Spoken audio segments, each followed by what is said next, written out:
makeup days. Yes, sir. I'd like to call on Mr. Trenton on, Dr. Morris Beasley, who will make a presentation prior to my recommendation, Mr. Chairman. Thank you. With your permission. Thank you. Dr. Johnson, members of the board, Mr. Thurman, in order to determine how many of the 7 inclement weather days that were lost during the weather situation that we had during the month of January and February, the superintendent and members of the senior team developed priorities. And Actually, I had prepared remarks, and Ms. Tyson is insisting that I actually use I wasn't going to say anything. All right.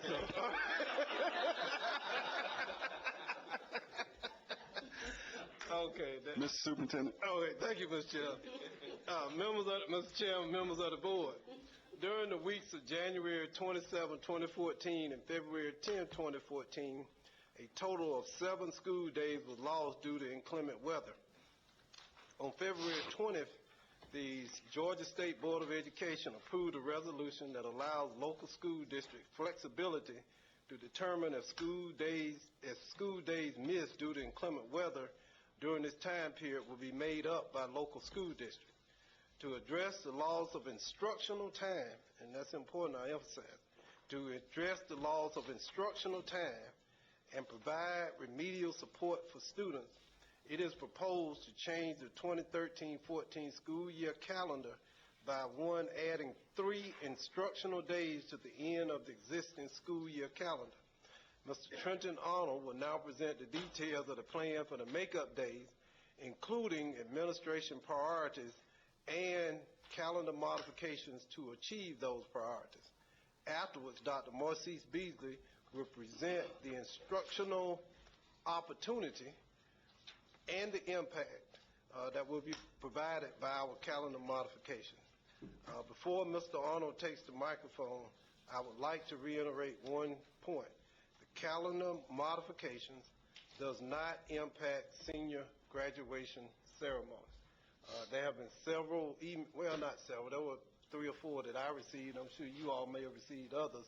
And it was stated that the EOTC dates were not changed, and we didn't specifically state that because the EOTC dates were not changed, then there was no need to change graduation dates or ceremonies. Is that right? So now, Mr. Arnold, the moment is yours. Thank you, Mr. Thurman. In order to determine how many of the 7 inclement weather days to make up, the superintendent and members of the senior team developed priorities and identified calendar modifications to achieve them. The priorities, modifications, and instructional impact are as follows. Priority number 1, to recoup and maximize the number of instructional days prior to the administration of the CRCT and the end-of-course test. Priority number 2, to recoup and maximize the number of days for remediation prior to the second administration of the CRCT. And priority number 3 was identified as to maximize student growth and achievement through targeted professional learning for teachers, department heads, and administrators. Modifications to this calendar that are currently being proposed include adjusting the CRCT testing window by 1 week to allow for 5 additional instructional days prior to the administration of the CRCT, which will occur April 22nd through May 1st, 2014. Maintaining the EOCT test window as it currently stands from May 5th through the 12th, 2014. Adjusting the CRCT retest window to recoup remediation days prior to the CRCT retest, which will take place May 20th through the 22nd, 2014. Recoup 3 additional days to the calendar, which will take place May 21st through 23rd. Change the post-planning day for second semester to May 27th. Change the professional learning day for all staff members to May 28th. And change the 3 remaining furlough work reduction days for 10 and 11-month employees to May 29th through June 2nd, 2014.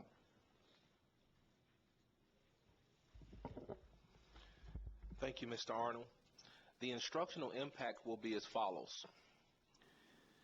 We will recoup or maximize 5 instructional days prior to the administration of the CRCT.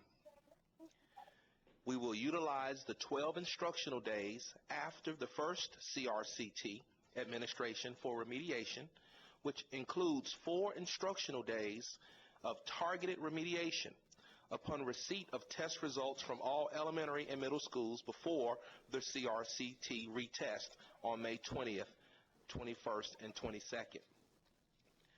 The calendar will be extended by 3 days to recoup instructional time. This recommendation will provide continued support and resources for DeKalb's focus on growth and achievement for teachers, department heads, and administrators through targeted high-quality professional learning. And we have also and are planning for targeted parental and family engagement workshops to support the homeschool connection to improve growth and academic achievement.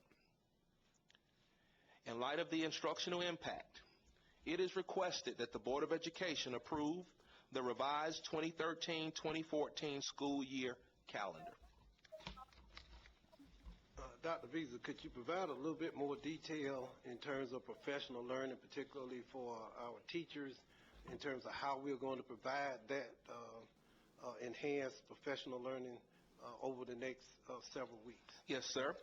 You should know that we are preparing a webinar for all of our teachers that our principals will present to teachers during a faculty meeting in the next 2 weeks. In addition to that, we are meeting with our department chairs to focus on the EOCT and what we call drill down strategies to support the students that need the additional instructional time. And we'll be providing an optional Saturday PL face-to-face session for all teachers that are interested in having a face-to-face conversation about those drill down strategies and activities using their data to really inform their instruction. We will be providing a stipend to those teachers who sign up to attend that Saturday session. There will be 3 sessions offered on March 15th that our teachers currently are signing up for, as shared with the faculty by the principals. Our targeted parent and family engagement sessions, at this moment, they are scheduled for Saturday, March 22nd from 9 to 12, and Tuesday, March 25th from 5 to 7 to be held in our auditorium. Of course, principals are working with teachers. In addition to this district level PL, principals will continue to provide the campus level professional learning as they really drill down to look at the data and use that data to inform their instructional support decisions. And of course, we will have more focused remediation as well. If you want to spend a moment just discussing for the board and for stakeholders what that will mean for students who may not pass the test in its first administration. Thank you, Mr. Thurman. As you refer to remediation, we should be very clear that we're speaking of students who may need the extra instructional support after they take the first test. These students, regardless of their outcomes at the day after the test, will be identified using our universal screener, Star Reading and Star Math, which gives us a projection as to how they may have done on the state test. But it also gives us very prescribed data as to what areas those students need support in. So we'll begin immediately after the first administration to provide support to these students in anticipation of their actual results arriving on the campus, which will allow us to drill down even further prior to the second administration or the retest of the CRCT. It should be stated that the students will be focused on our 3rd, 5th, and 8th graders. These are the students that basically are required to pass reading and math in order to be promoted to the next grade. Those targeted remediations will occur on every campus, and you should know that principals, teachers will be very creative to ensure that those kids receive, for the most part of the instructional day, the support that they need in those 2 areas, math and reading. And finally, Mr. Chair, ladies and gentlemen of the board, our team that looked at this whole issue of makeup days, it was a cross-functional team, high level. Of course, we had school leadership, curriculum, and instruction, but it also included budget because there are budget implications to any strategy you attempt or desire to implement, human resources, as well as transportation.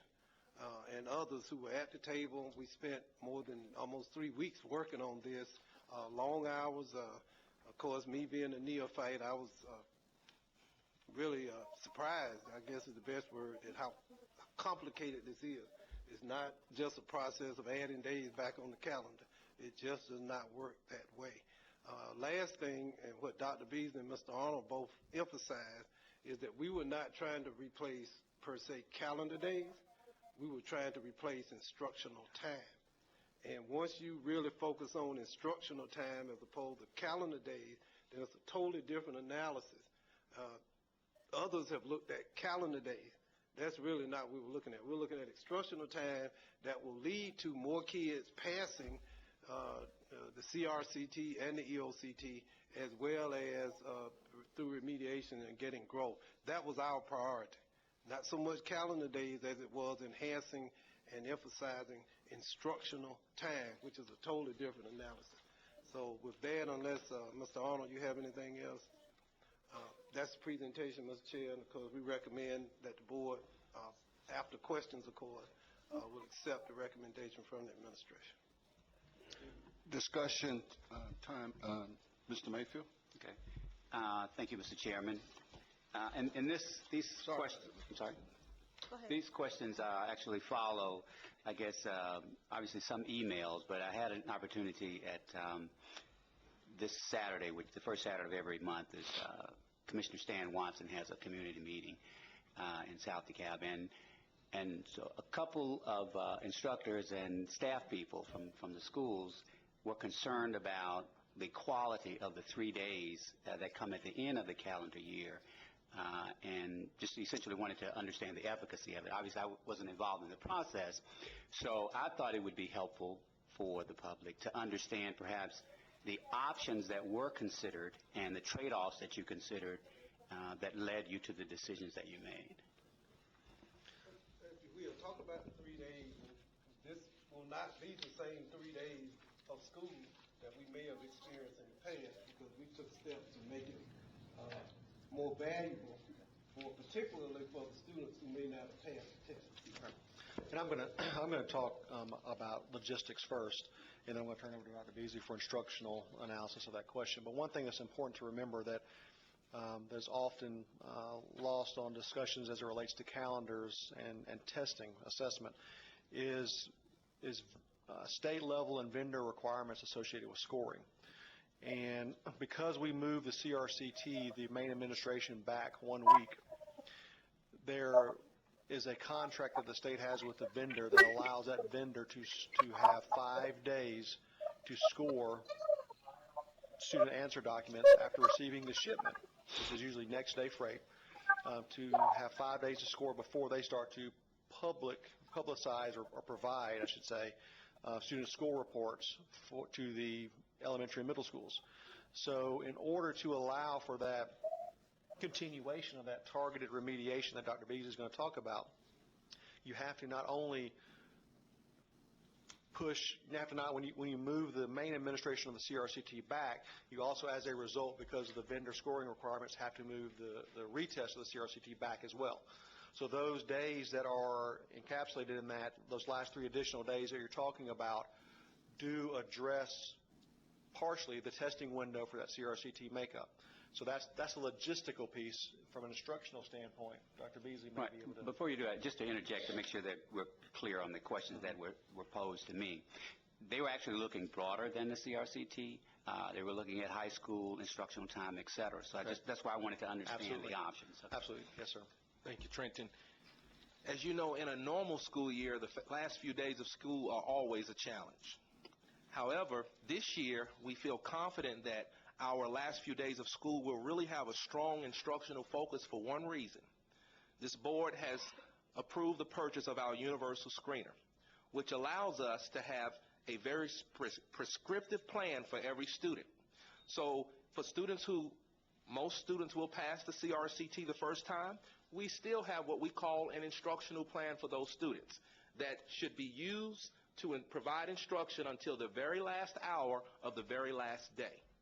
Additionally, for students who may not have passed, remediation, an instructional plan which identifies very specific skills that they need to work on, that the teachers will utilize to provide instruction until the very last hour of the very last day. So if there's anything different this year, I would say it would be this, that we have an instructional plan for every student on our campuses. That instructional plan will be used to ensure that every student is working on very specific content and knowledge that he or she needs based upon our assessment, ongoing assessment of that student throughout the year until the very last day of school, and I should say until the very last hour of the school day. Let me ask my question again, if I could, Mr. Chairman.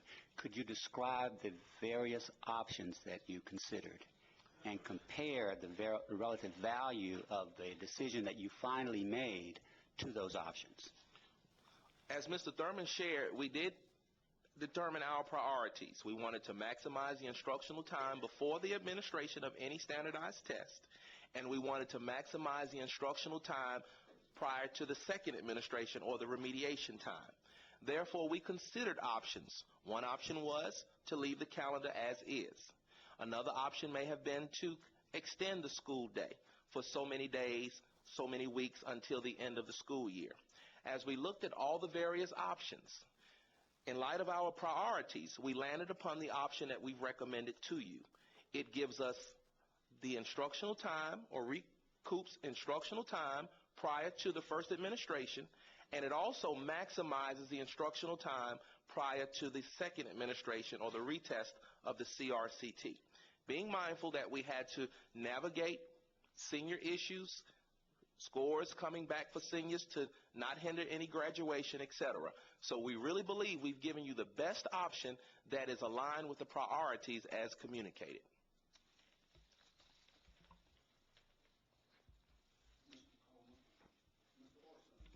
Mr. Orson, I'm sorry. Hello, Dr. Beasley. How are you? Sir, I'm good, sir. Thank you. I have a couple of questions for you. One is, and maybe this is just in the language we're using, because I know the state provides basically 4 days you can lose in a school year, if I'm correct, and 3 were lost to workforce reduction days. But we've actually, am I not correct that we've actually lost 8 weather days? Because we had the Tuesday when we were supposed to come back, so that would have been the 8th school day, right? Wednesday, Thursday, Friday the first time, then Tuesday, Wednesday, Thursday, Friday. But but they've been talking about 7 weather-related days. There are 8 on It's been the 8. calendar. Okay, because that's important in us trying to figure out. I know the 8, you add one of those 8 to the 3, and that gets us under the state standard. But we've actually lost 8 instructional days in this semester. Is that correct? Okay, and in a block scheduling, that's essentially the equivalent of 16 instructional days. So that's why the 7 or the 8 kind of become important, not the legal compliance, but about instructional time. Questions and concerns. I mean, I've heard you talk over the years about time on task and content mastery, phrases that you've used a lot as important benchmarks and barometers if we're successful.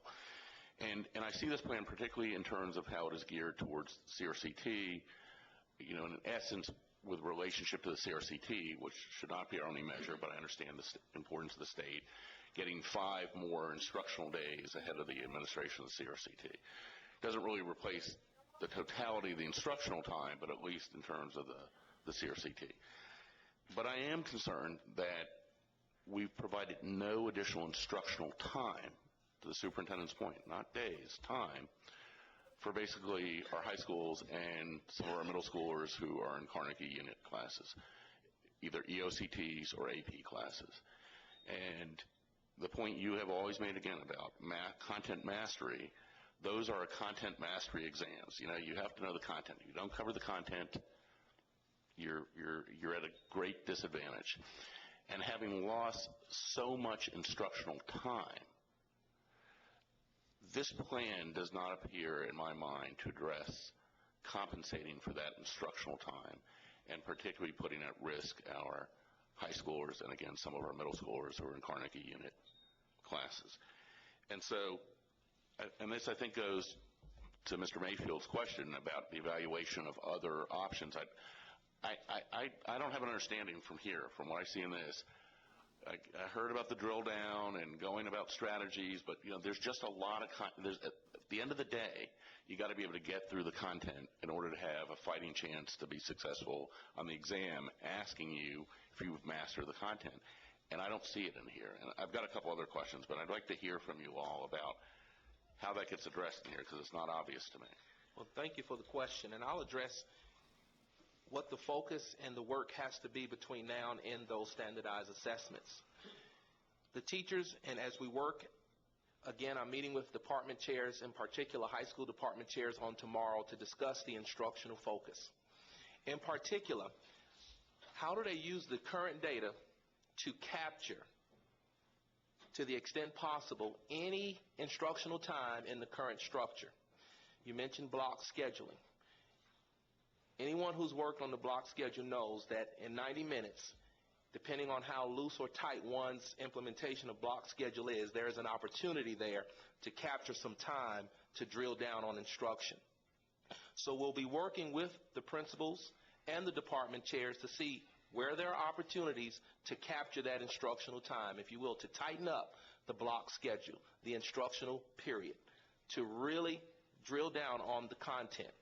We are also working with our teachers on the strategy we call chunking or compacting content, where if there are two standards that are very similar, they have skills that are related.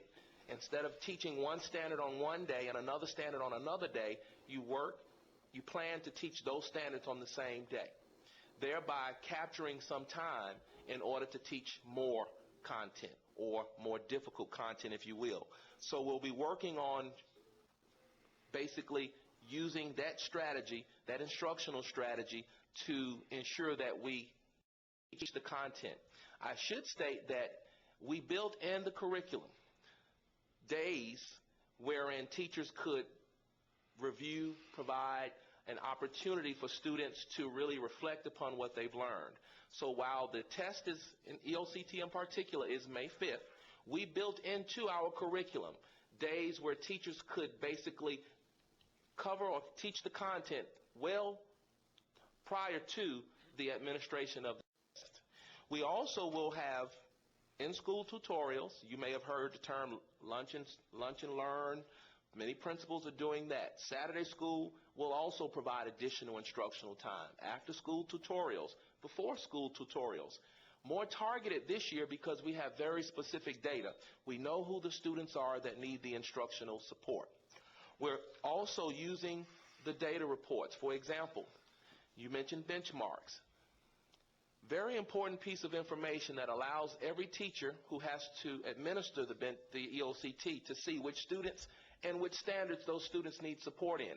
So while in previous years we may have been rather loose with the focus between now and the administration, this year we have very prescribed data.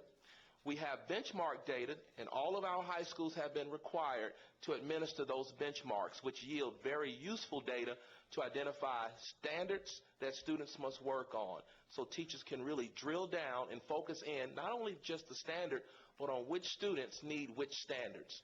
So again, we'll be working with our department chairs, and that's part of the professional learning, to ensure that we're clear on the various strategies that they can use.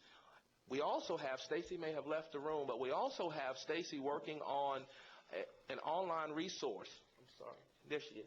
An online resource, and we're trying to work with a vendor or vendors to see if we can basically give every student who has to take the EOCT access between now and the EOCT that allows them to do online practice remediation based upon the areas that they need support in. So we're trying to capture, I hear your concern, and of course on any day in a high school, capturing instructional time is a challenge. But I think this year is different in that we're working more strategic and we're working more collectively to address what those specific skill deficits are that the students may have. Here's my concern, though, and I appreciate, particularly if we were starting from scratch over summer, had the sufficient professional learning time. We're asking instructors who have taught a certain way for a certain amount of time, maybe for years, in some cases to completely change their strategy and approach to instruction, mid-race. The horses are going this way, turn the horse around 180 degrees and go in the other direction. And from a professional standpoint, these are professional instructors. That's hard to do in any profession. I mean, ask those who were prosecutors and then became defense attorneys. You got to remember which side you're on for at least a few moments. And I think we're placing an enormous burden, coupled with we're now shifting, and I think students have to take some of this responsibility. Don't get me wrong. Saturday school, online learning tools. I think we're setting ourselves up in a scenario in which there may be an even wider disparity of outcomes based on access, initiative, lots of things that aren't really substitutes for time on task and content mastery, as you have often used in an instructional setting, in a traditional instructional setting.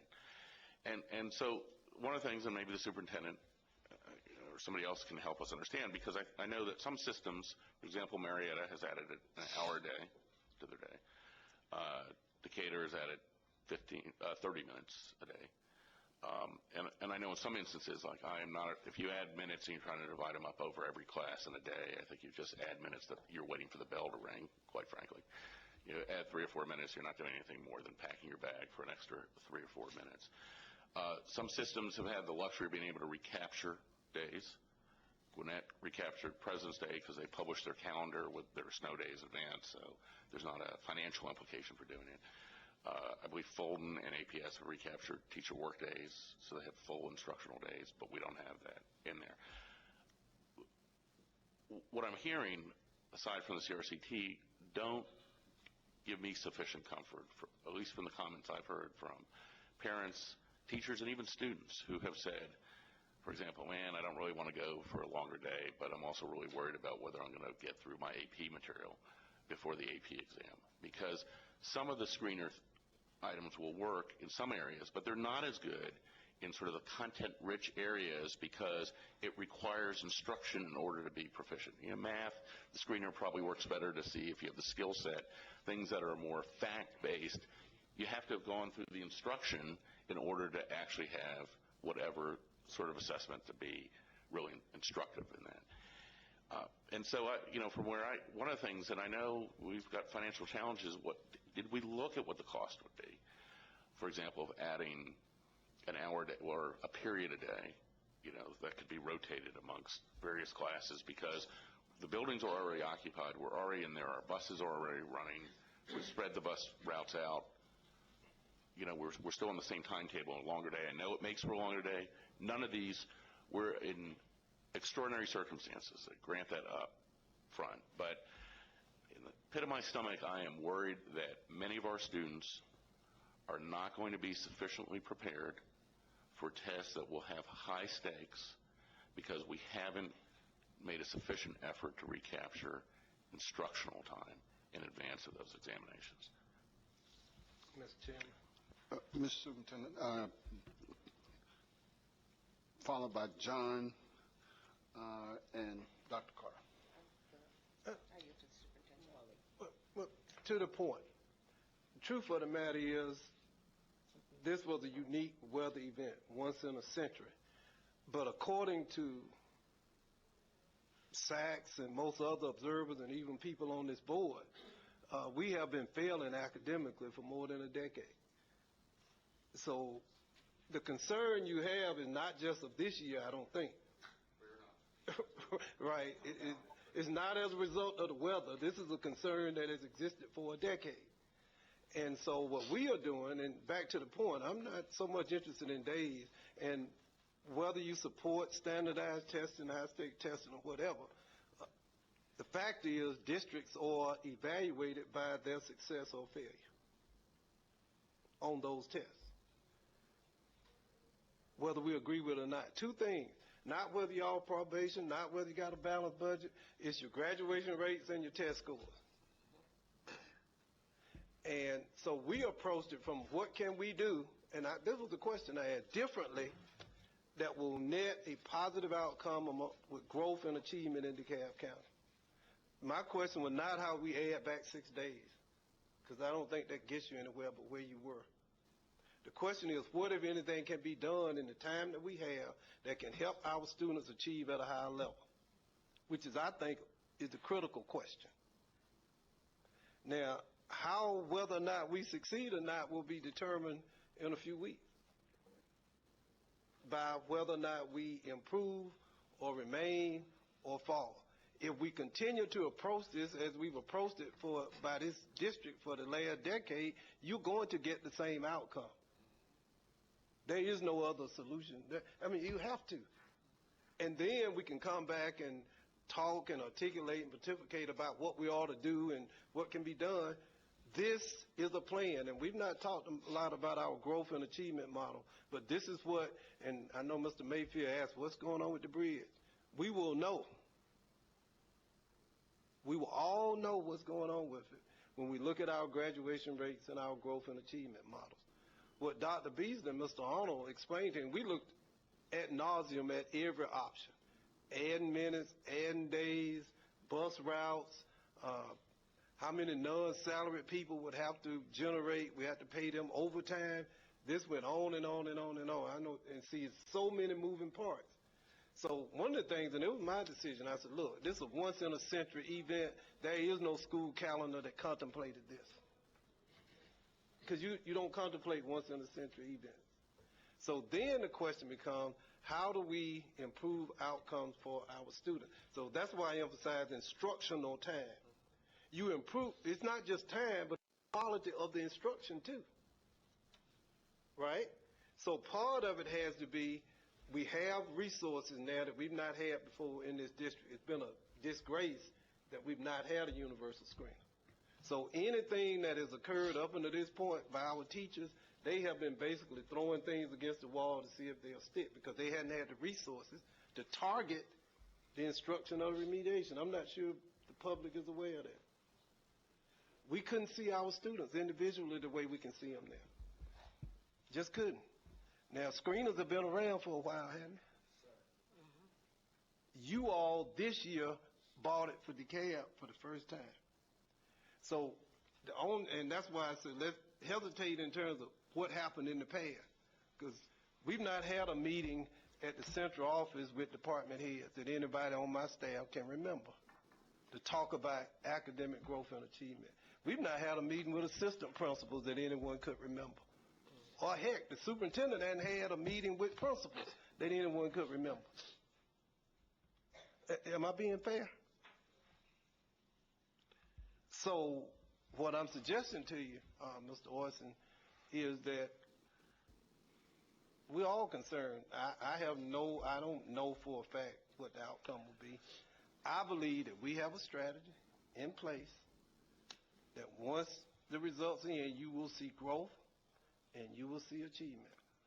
Now, we didn't focus on restoring days. We focused on helping children be more successful.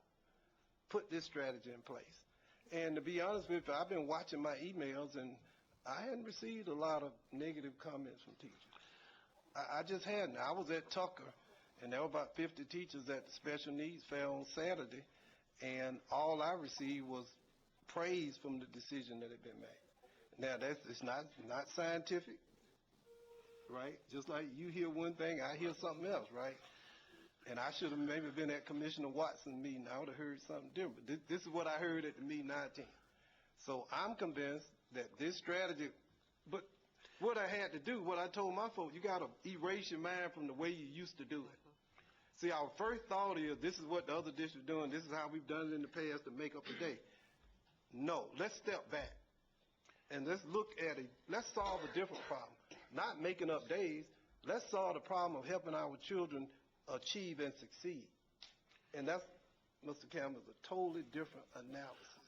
But I did have a specific question, which was the cost to the system if we add an hour a day. My understanding, and you can correct me if I'm wrong, under the Professional Standards Commission, the teachers owe us the time, and however we can figure it on the 189-day contract, less whatever workforce reduction days. So the incremental costs are hourly employees to the point if we put them into overtime, but we actually use for our bus drivers split shifts anyway, if I'm correct. And so for a number of our employees, wouldn't actually get bumped into overtime. There's incremental costs on building operation, but these buildings are generally open. If we extended them an hour, they're generally open that time. So for us to consider, obviously as we're considering yours, an alternative, we need to be informed. And so it would be helpful to know if we were, for example, to adopt an idea of extending the school day by the equivalent of one period, what the true incremental costs, because I believe certificated staff don't result in additional costs based on the requirements of their certificate. So I'm just trying to get, if we're going to throw an idea out there that's going to cost us $1 gazillion, that's one thing. If it's going to cost us something rational in reflection of what the potential results are, that's another. But, we can't make an informed decision. And will it impact student achievement? It's not just the cost. No, I understand that. Plus. But in this plan, I've got 2 middle schoolers. There's nothing in here that strikes me as increasing or adding back instructional time for high schoolers or middle schoolers who are in Carnegie unit classes and would be subject to the same rules. I get we're judged as a system, and I don't mean for us to shy away from that, and that's the where we are in the world. But it doesn't make it incompatible with us also finding a mechanism that would allow us to increase the instructional time in advance of these other high-stakes tests. For middle schoolers in Carnegie units, is that? No, high schoolers, primarily high schoolers. For high school. EOCT tests, AP tests, the tests in which we can't move those dates because they're fixed by the state in EOCT and AP by the testing agency. So anything we add to the back of the year, while it may be instructionally beneficial, will have no relationship to the EOCT or the AP test. And I'm just trying to hear the plan, the substantive plan for increasing the instructional time in advance of those tests to grab back, particularly schools where we have block scheduling and we've lost 16, essentially the equivalent of 16 instructional days. Mr. Orson, a couple of things. To your first question relative to the added cost, it would be for our educational support professionals. Be advised that we have about 7,500 certified employees. That leaves about 6,500 non-certified individuals, including paraprofessionals, secretaries, custodians. So there would be an added cost for those individuals. But as Mr. Thurman stated, our main focus was to regain those instructional moments. So one thing that Dr. Beasley, I don't know if he expressed this, but our schools are offering ongoing tutorials after school as well as on Saturdays for those students who want to participate. We've also provided what we call student success tutors, where we're actually bringing back retired educators who are certified and fully those who were successful in delivering the content at the principal's request. So for individuals schools that actually request those particular retired educators or teachers to provide that additional instructional content in the after-school hour, those particular services are available for those students. But as far as for extending the school day, as Mr. Thurman stated and Dr. Beasley as well, there were a number of parameters that were considered, but I believe that with our instructional plan whereby Dr. Beasley is working strategically with department chairs, the training, and I don't know if he spoke about the training that is ongoing with all principals as well as assistant principals to identify those individuals who we feel need those additional instructional moments. We're providing that. It's just not a mandate that the entire school district remains for additional instructional minutes.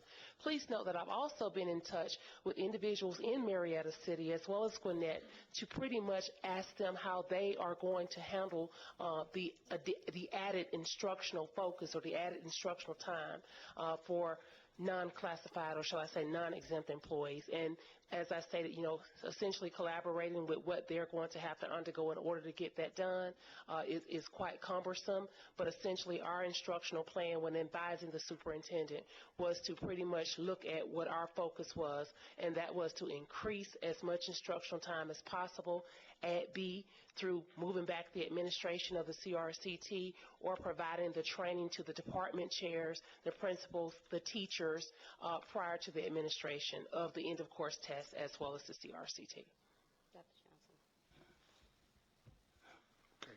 Mr. Coleman, following followed by Dr. Carter and Dr. Martin. I have a few questions and then a suggestion that kind of has risen out of this conversation. The first question, just so I understand, we're saying there's no financial impact to the addition of the 3 days to the calendar schedule, as I understood it. I assume there would be some nominal financial impact for operating costs for those additional days relative to what we've already spent. But in terms of those non-contracted employees, I can't remember exactly the right term, the 6,500, would those 3 additional days essentially fall within the bounds of their existing contract, whereas the extra hour a day would fall under overtime or something similar, with the exception of those in split shifts like bus drivers, et cetera? Am I understanding that correctly? So the proposed method would essentially add no additional cost because even those non-contracted employees owe that time that was relieved for snow days. Is that correct? That is correct. Non-instructional employees have already received compensation for those days. So what we would essentially do from an operational standpoint is of the 7 to 8 days, which were snow days, we would make those holidays in their calendar, and we would add the 3 days on to the end of the year. That has already been budgeted for FY 2014. Got it. And for graduating seniors, so I think it's a great point that we're not changing the graduation day, no matter the option, because I think it's very important to people. In terms of, seniors who are graduating, we've essentially added days after their graduations. Is it expected that seniors who are graduating who have completed their end-of-course tests and graduation are going to report to school post their graduations? No. We can expect that. Right. Right. All right. Got it. Ron was there to the last minute of the last. Yeah, Mr. Coleman actually showed up. He actually came to on a teacher workday for him. Wow. Why wouldn't you want more time in school? That's my question. Okay.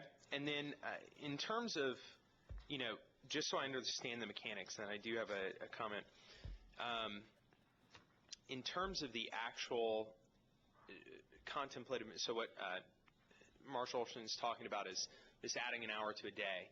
I'm having a difficult time understanding how we would functionally kind of structure the rotation of different class periods in that contemplated option. I think I have an easier time actually understanding full day additions.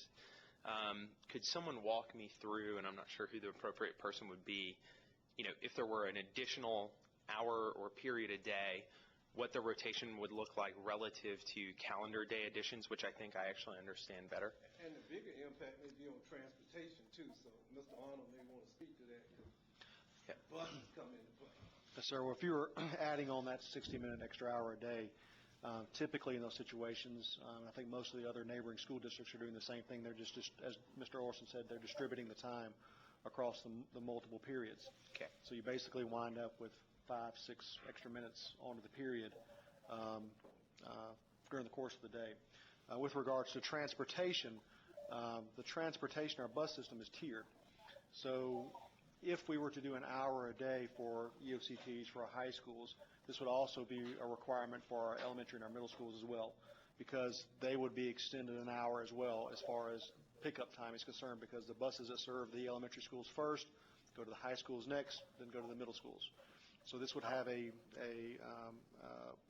continuation of an effect across all of the 3 school levels. And as a result, it's not just an isolated situation where you could just add an hour on to high school versus not, because that came up as part of our discussion. We did consider, could we just do this for high school? Could we just do this? And that's where, again, we had that interdepartmental discussion, because we brought transportation into the discussion as well next year. But Just clarify, my idea, at least since I put it on the table, was that the hour or 55 minutes Monday would be used for first period, so you'd have an entire cohesive instructional unit, because I think the adding minutes to a period doesn't really get you anywhere. And it anticipated, because of the tiered bus system, everyone would have to move in lockstep. It doesn't work if you don't move in lockstep. But that way you'd capture an entire class period that had been lost during the weather days. And how many days would that take to? If we did it 6 weeks, that's 30 days over usually 5 periods. Some classes you might have band or PE, you would make up 5 or 6 days. And then, again, we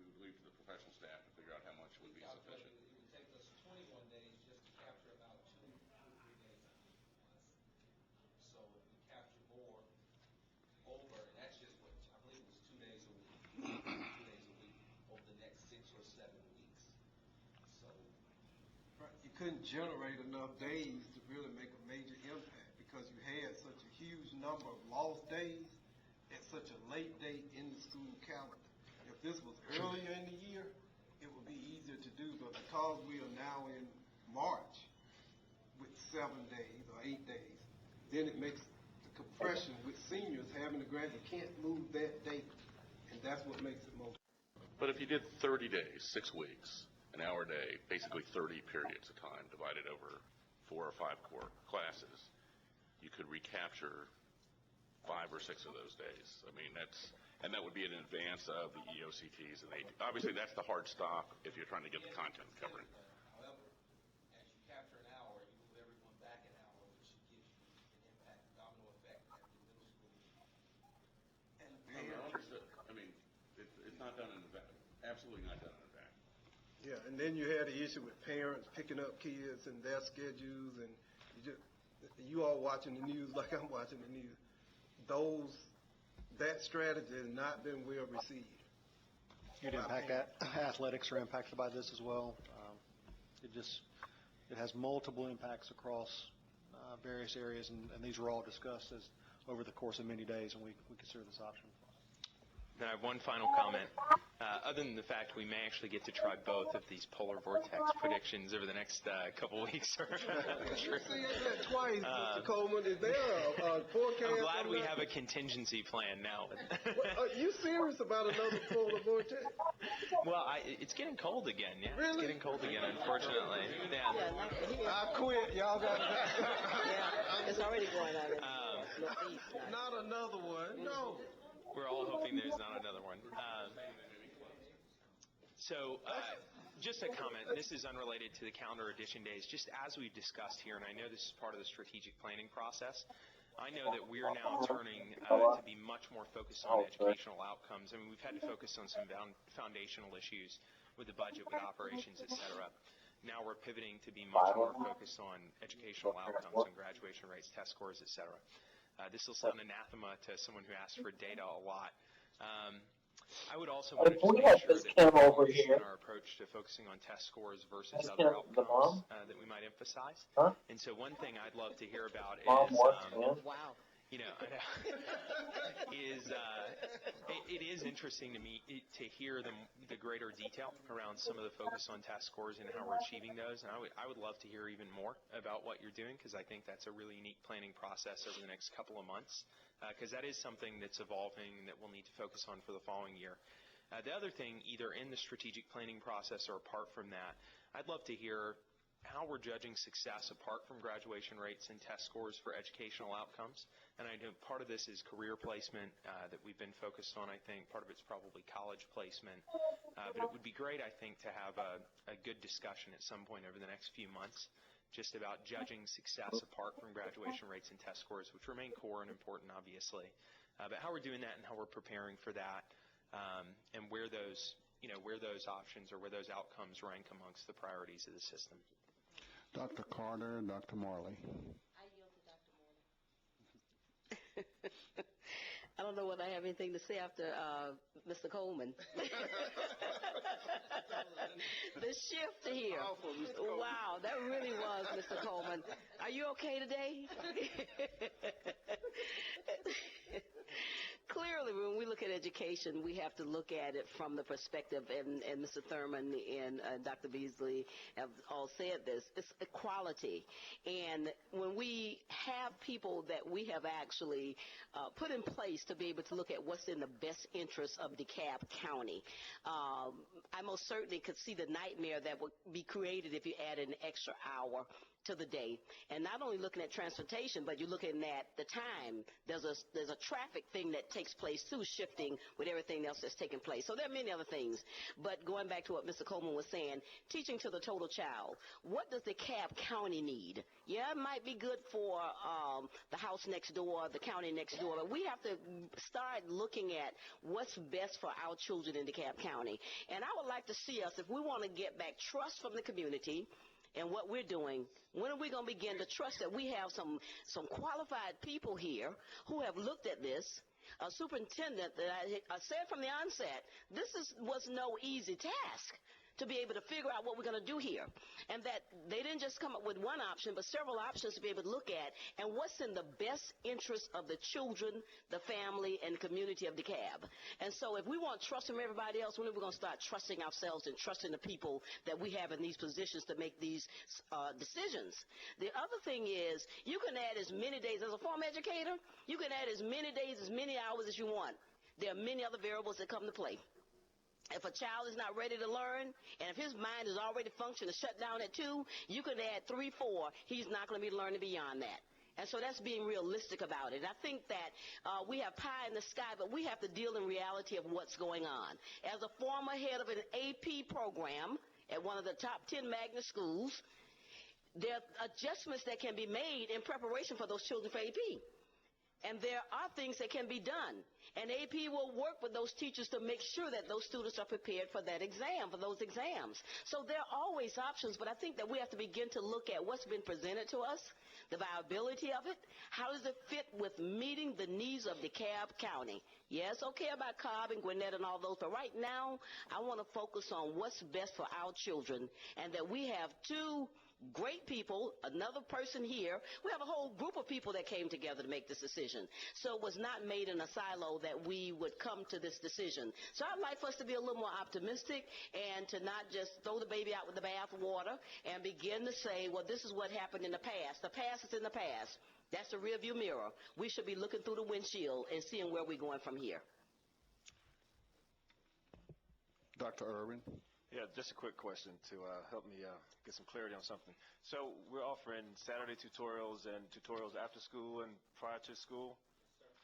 Are we providing transportation for those? Yes, sir, we do provide transportation. On Saturdays also? That's correct. And the tutorials are directed toward AP exams, or content specific, or? They're content specific, and teachers may provide tutorials for EOCTs, AP, or CRCT. Or just content in general. Are those already predetermined prior to the Saturday, or? They are targeting specific content that they should focus on. So they're targeted, the teachers would identify exactly what the students need and work with the principal to determine exactly what students are covering on those Saturdays. Based on the universal screener? The universal screener, the benchmarks that have been required as well. Yes, okay. sir. All right. Mr. McMahon. Thank you, Chairman. And just in same focus of questioning regarding our students who are dealing with the lost time, how much, based on your calculations, if a child were to attend early tutorial Saturday, how much class time, or not class time, what was it, quality? Instructional time. So do the math for me on that, what we're elaborating with this process. Moving it back 5 days, so you got to count that first. Well, I was just sitting here. Stacy sent me an email, and she said if you only get 9 hours per class, she counted days, and at a block school they would see a teacher 9 hours before the EOCT, 5 hours at a traditional school, 7-period day. If you would. Stacy, why don't you just tell us? Thank you, Stacy. Still got Dr. Beasley trying to read too fast. I'm sorry. Put on your glasses, Dr. Beasley. In response to Mr. Orson's question, I started to tabulate the number of hours on a calendar, and it looks as if in a block school where the students typically have 90 minutes of instruction per period, if we added 1 additional hour until the EOCT and we conveniently said, for example, first, second, third, fourth, and repeat it, the students would see their teachers 9 additional times, which would equate to 9 hours. At a traditional school like a Lakeside or a Chamblee or Arabia, where it's 7 periods per day, those students would see the teachers 5 hours. And I was in the process of tabulating the AB block, because we do have AB block schools, so I had not quite finished, Dr. Beasley, but that gives you a scope of 9 hours, 7 hours. 9-5. Well, that's quantity, isn't it? Use your mic. Use your mic. Who's next? Nobody. or McMahon. 9 hours should be 9 hours per class. Right, so that's a lot. That's 2 weeks. Yeah, that's 2 weeks of initial for each class. Let's please get clarity.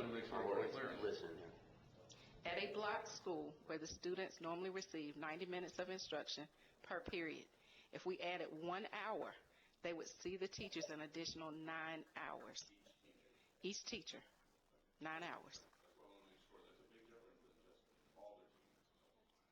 The 4 teachers, So that 9 additional times. that's about a day, less than a day and a half of instruction for each teacher.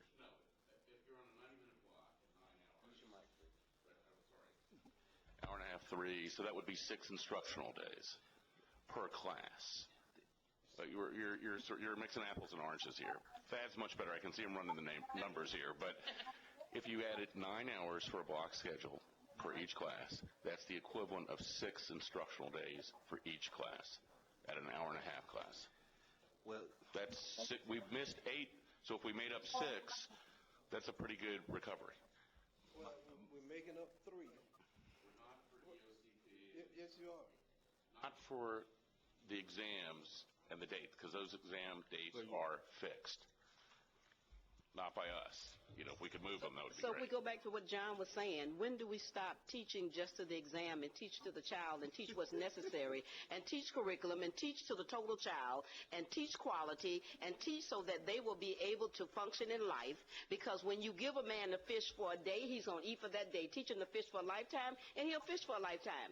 We've got to start looking at, this is how, we talk about other systems, that's how APS got into trouble. And some other places by trying to teach the exam, get those kids thinking past that exam. We've got to begin to look at that total child. As John was saying again, that career. We need to be making sure that children come out having a career and not a job. Anybody can get a job. And so we get so hung up on trying to teach us these exams. This is why when we look out, if you equate education and success with crime, and you look at the 3 African-American males who got life sentences 3 weeks ago, and their mugshots on TV because they're uneducated, undereducated, not educated at all. There's a difference with the type of crime that someone does with an education, which they shouldn't be doing any, than one without education. And so we've got to start looking at the totality of the children and stop looking at piecemealing them. This is why we have so many problems, and I think we get caught up with looking at quantity rather than quality. We can look at those facts and figures, but what are we turning out when we're talking about looking at that total child? Dr. Carter. So, Mr. Beasley, Dr. Beasley, help us one more time. You've got all the details and all the nits, and you've processed this, and I'm confident that you've thought through everything that we have raised on behalf of the constituents, the few that have contacted each of us collectively. If we follow the calculations, we get 6 days recovered if we add the 1 hour to get to the 90 periods. That's not going to happen in the scenario that's being presented. What's being presented, we're actually adding 3 days on the back end, but we're recouping instructional time for the standardized test. With the plan and the strategy that you all have worked on to assist instructors for students who take the EOCT and the AP, how much instructional time can they recoup through this training process in how they reorganize their material, and how can we account for that? Very good questions, especially. Use your mic, please. Thank you. Very good questions, especially the question related to how we can account for it. As a reminder, the EOCT window will not change. Therefore, we're recouping quality of instruction prior to the EOCT or AP exams for that matter. We are recouping some quantity. However, that quantity would be during tutorials, before, after school, and Saturday tutorials as well. All of our schools are engaged in tutorials in some format. So we are recouping instructional time. However, it may vary depending on the school's focus from school to school. The quality is really the emphasis here. I put on my former hat as a high school principal. I can assure you that extending the day by 1 hour depending on how you do it, will be a challenge. Either transportation, or if I choose to tack on an hour on each period throughout the day for several days in the week, that will also impact something. It just depends on exactly, what challenge do you want to deal with. We decided, as we looked at the instructional priorities, to focus on the quality of instruction during the time that we do have.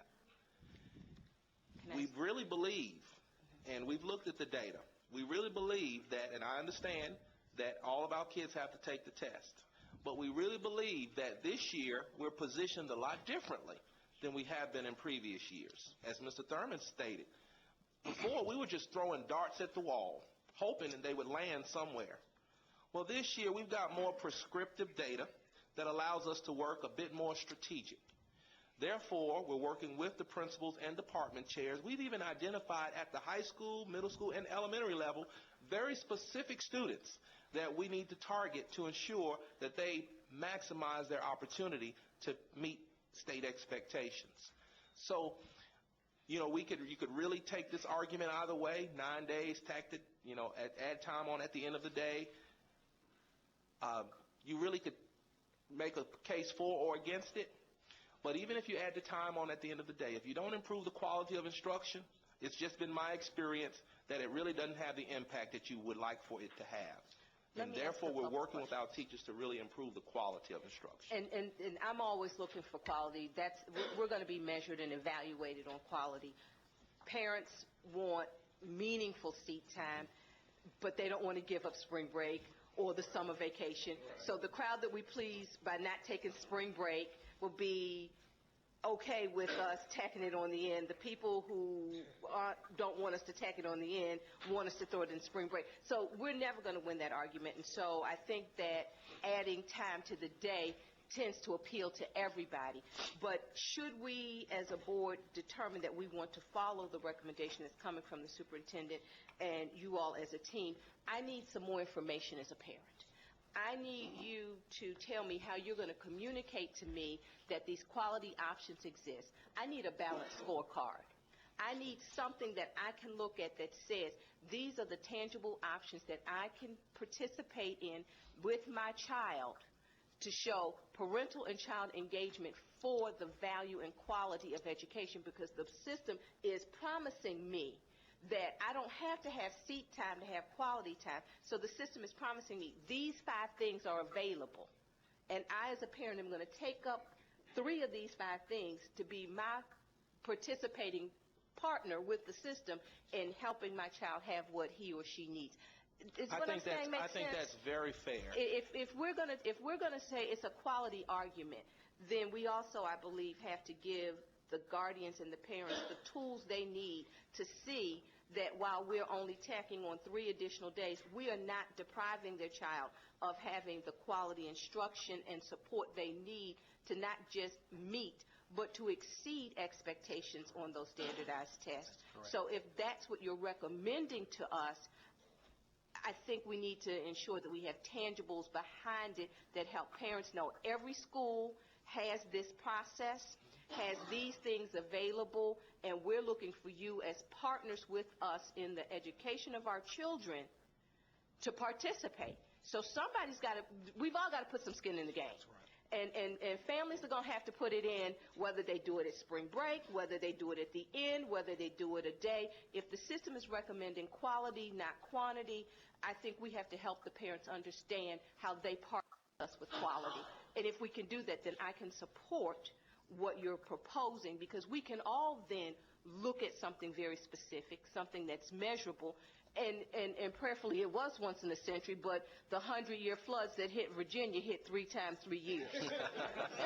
Having watched my parents rebuild their house in Williamsburg, Virginia twice, I suspect that the vortex will be back next year. So we will be on the front side of that problem. I'm just telling, we got one more this year. John's absolutely right. But then we need to be proactive for next year. So if that is plausible, I think we can begin to accommodate the demands. And let's face it, everybody wants something, and we're not going to please everybody. And we can have this conversation for another 15 hours, and we still going to have 15 different opinions. But I would urge us to move forward with the recommendation with the caveat that we put some tangibles in place that help the parental partners that we have engage their students and be able to measure it. I think that's fair enough. I'm sorry. Will you respond to that? That is fair, and as a matter of fact, we're prepared to ensure at the high school level, for every high school, to identify the options that are available, including before school, after school tutorials, Saturday school. During the school tutorials, Stacy's already received the communication from the company that we're working with about access to test prep for every student in an EOCT course, which gives them time. But as you stated, we want parents to also ensure that our kids at home are, instead of watching that extra hour of television, spend that extra hour working on test prep, working on those skills, being successful. So we'll produce that document so our parents will see that, yes, here is our commitment, here are the options, this is how we're really focusing on the quality of instruction, and here are the options that will give us the quantity of instruction as well. I think that's a win-win for everyone. And I'm happy to give you 1 hour on Sunday. Yeah. All right. Everybody's looking at an extra hour on Sunday. All right. Mr. Superintendent, Dr. Irwin, and Mr. Coleman. No, Dr. Carter's on point. And, I see what I see. And it's been interesting. Let me tell you what I think. That this year is the first time tens of thousands of students enrolled in DeKalb County School District will have a real chance of meeting or exceeding on these tests. I'm not wrapped up in the test, but the people in this room who've been in the room with me, y'all know exactly what I'm talking about. We are finally giving them a real chance to be successful. We just are. And I said it privately, as I look at it, heck, I'm impressed that as many of our students pass as passed. Because we didn't have the resources needed to actually give them the quality instruction that they deserve. Just didn't have it. And as I said to my folks, the test is really not the test on the students, it's the test of the district. Dr. Morley, we're not testing students, we're testing superintendents and school boards and senior staffers and principals and teachers. That's who's being tested.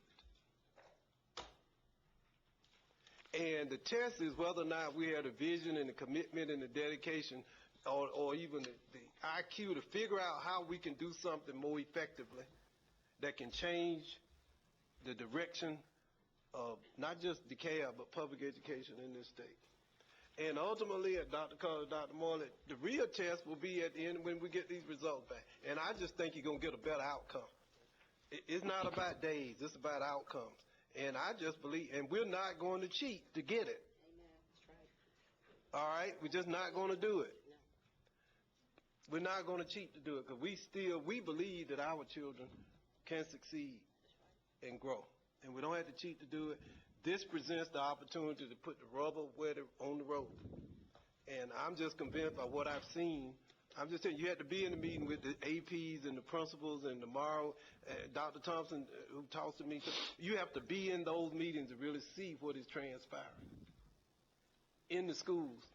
Ms. Stacy told me that she overheard a conversation in the grocery store on Saturday for a parent who said that she got a letter, Dr. Beasley, and that her child is going into a tutorial. And she was so proud. Many of the kids who should have been in were not, and we didn't know they were not. We had no way of knowing that they were not. And now we do, and we're going to take advantage of it. And you're just going to get a better outcome. If not, it rests on me at the end of the day, right? That's what you all hold me accountable for. Amen. That's right. Yeah. Dr. Irwin. Yes, I agree with Dr. Carter about the tangibles, but I'd like to simplify it a little bit more, Dr. Beasley. If I am the parent of a high school student and I need to contact someone to put me on a tutorial program, who do I contact? If I'm doing biology AP. I'm sorry. You would always contact the principal first, the API, or the teacher, the classroom teacher. So you have 3 individuals on that campus that you can immediately contact. And they're going to plot me all the way out to the test date? Yes, sir. All right, that's what I want to hear. And transportation. That's correct. And by the- Transportation. Yes, sir. We provide transportation, and if the school did not have funds, we provided the funds for transportation. And the commitment made, Dr. Carter, from the administration to the principal was that if this resource is needed, it will be provided. Because this is our priority, improving academic outcomes for our students. All right. Mr. Thurman, if I may, Ms. Trenton just reminded me to tell you all that we started doing this well before the weather scenario. Right. So we're continuing. Of course, we're amplifying our efforts because we've lost some instructional time. But the strategies that we're using, the options that parents have, we started this back in the fall. With the bridge, by the way. With the bridge, Mr. Parent engagement. That's right. So if we adopt this, certainly all the media people in the room are going to be reporting what this new little sheet looks like, right? And that parents can get it for their child. That's correct. I'm really looking at time, a few other folk in the back of the room. But I can assure you our schools are doing this work, and we'll be glad to prepare that document to share with our public. They'll be pleased, and they'll know exactly. And one thing they know, they can inform us. They'll inform the regional soups if it's not happening. John? They will. So I have a simple request, not for right now, but for 2 to 3 hours from now when we pick this up again and actually have to vote on it. I think Dr. Carter is right on point in terms of just making sure we have quality instruction leading up to this. In service to that, 2 requests that I hope we can just write down on a sheet of paper you guys can talk to 3 hours from now. One is for a real high school, pick whichever one you want, Redan, Chambly, wherever. What does this look like in terms of the preparatory, the tutorials, et cetera? I know it may look different by high school, so pick any representative high school and just walk us through what that looks like, the sample of the days, et cetera, because hopefully we have that. 2, and again, just think about this and maybe we can talk about it in a couple hours. I assume there's some additional costs associated with those programs, the transportation we're promising, et cetera.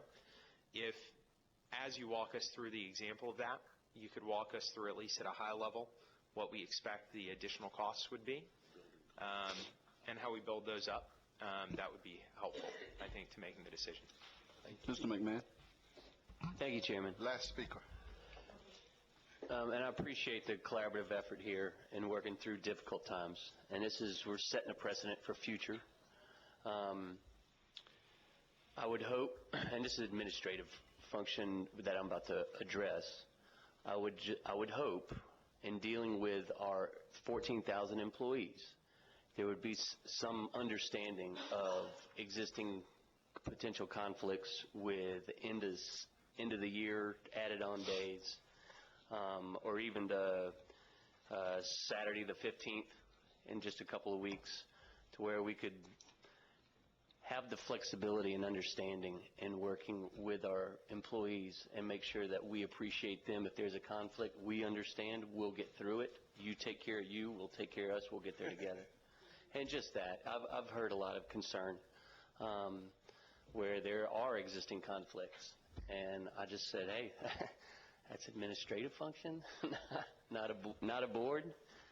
But with that being said, I just wanted to reinforce the fact that we are working more collaboratively. We listen to our employees and we understand it's tough. And I look forward to getting the revised blue sheet. I think that's wonderful to have that type of, because it was missing in this blue sheet of what we were doing for all the students, not just our remedial students. So thank you.